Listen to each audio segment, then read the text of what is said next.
start. I have to start with a trigger warning. I'm going to be using some words that you might not feel comfortable with.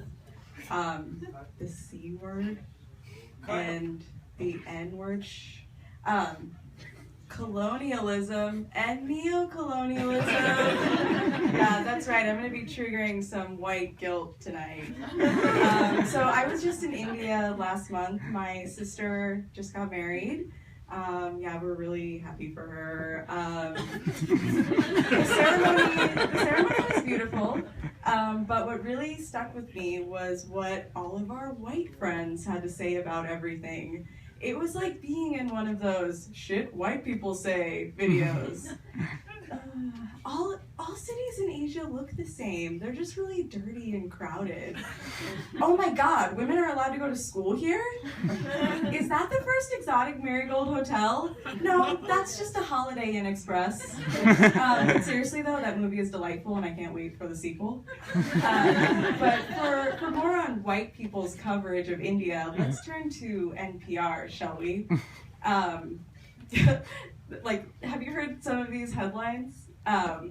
Indian people love drinking hot tea in the summertime.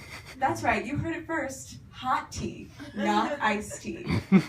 Indian people love turmeric. They put it in everything. And my favorite, scientists from the India Institute of Technology have figured out why Indian food is good. Why?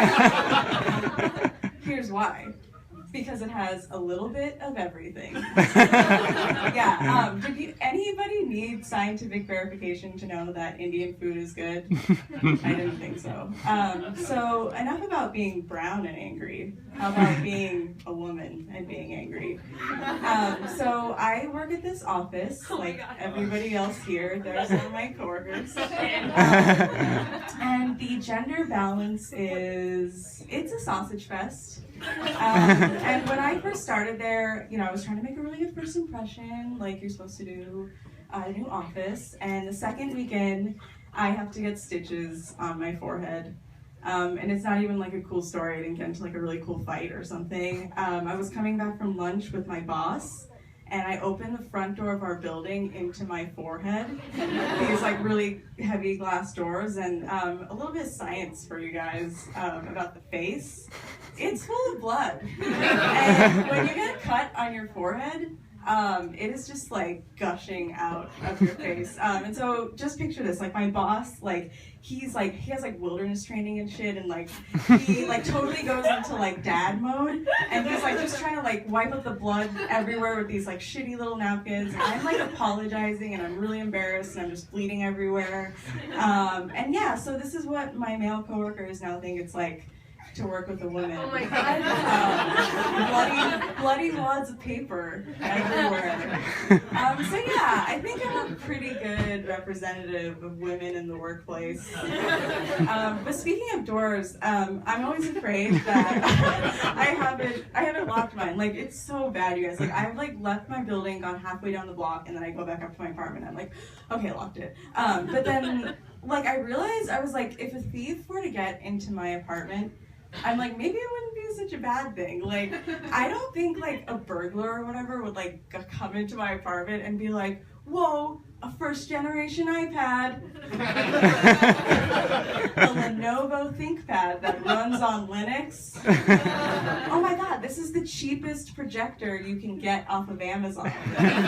Like, I would like come back to my apartment and this like thief or whatever would be like, dear Luddite of apartment 115, we've upgraded all your software for you. You should really do that regularly. Back in prison, we had front-facing cameras, so I think you need to invest in some new technology. P.S. We did take your Netflix password, though, because that was like the only thing worth stealing. So, when I was growing up, my parents didn't talk about sex. They pretended it didn't exist, just like the entire country of India.